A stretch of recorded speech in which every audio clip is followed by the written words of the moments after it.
Assalamualaikum warahmatullahi wabarakatuh. Kembali lagi dalam perbincangan di MSM Channel.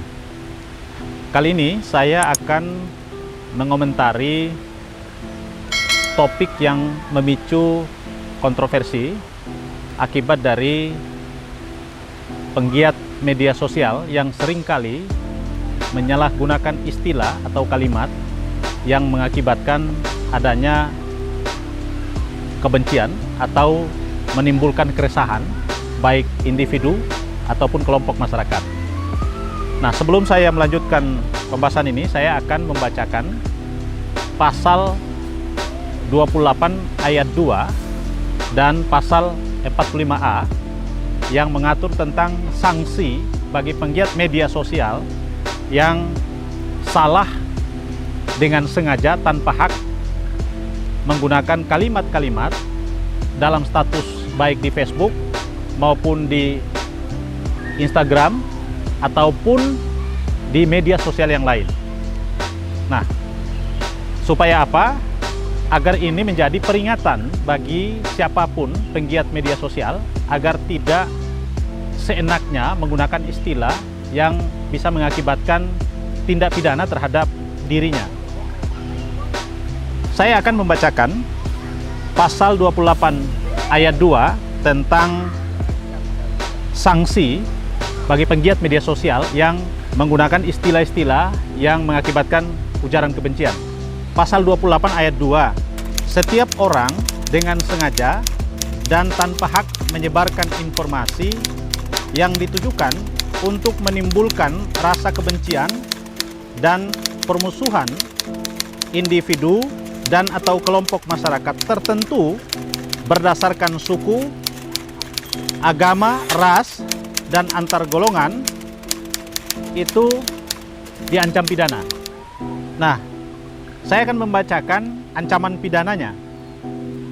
Pada pasal 45A, revisi Undang-Undang Nomor 11 tentang ITE itu menjelaskan tentang sanksi pidana.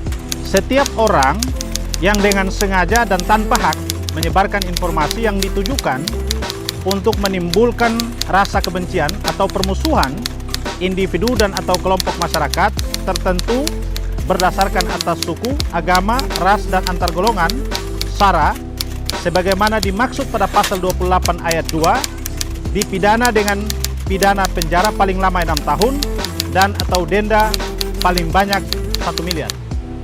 Nah, sahabatku, Anda bisa membayangkan bahwa maraknya pengguna media sosial atau penggiat media sosial yang seringkali mencari sensasi untuk kemudian viral itu menggunakan istilah-istilah atau kalimat-kalimat yang tidak semestinya, yang itu berakibat fatal terhadap dirinya. Misalnya pernyataan saudara Denny Siregar yang menyebutkan dalam status sosialnya tentang adik-adik kita pesantren di Tasikmalaya. Tentu ini satu perbuatan yang sangat tercela dan tidak pantas dilakukan oleh siapapun. Nah, kita berharap hal semacam ini tidak lagi terjadi dan mengakibatkan perpecahan sesama anak bangsa. Ada beberapa hal yang perlu diperhatikan berkaitan dengan unsur pasal 28 ayat 2 ini. Yang pertama adalah dengan sengaja. Dengan sengaja artinya Anda mengetahui betul akibatnya, diatur oleh hukum, sanksinya, tetapi Anda mencoba melakukan sesuatu yang itu bisa berakibat hukum. Kemudian tanpa hak. Tanpa hak itu artinya bahwa apa yang Anda utarakan itu tidak dilandaskan pada alas hukum. Jadi sebuah keterangan yang Anda kemukakan itu tidak ada alas hukumnya. Sehingga dalam konteks ini bisa dipidana. Sebab dalam rumusan pasal 28 ayat 2 itu, tindak pidana pada Undang-Undang ITE ini masuk pada delik formil. Nah, penggiat media sosial, Anda harus catat bahwa setiap mengunggah status atau membuat konten di YouTube Anda, jangan memilih istilah-istilah yang mengakibatkan terjadi ujaran kebencian. Sebab itu akan fatal buat Anda semua. Pesan saya, gunakan media sosial sebaik-baiknya dan manfaatkan media sosial untuk menyampaikan pikiran-pikiran Anda yang cerdas agar publik bisa menjadikan Anda sebagai cerminan belajar tentang kearifan bermedia sosial dan sekaligus Anda membagi informasi-informasi yang berguna bagi masyarakat Indonesia. Jangan lupa subscribe channel ini. Kami akan terus menghadirkan konten-konten yang informatif, yang edukatif dan menginspirasi kita semuanya. Sampai jumpa.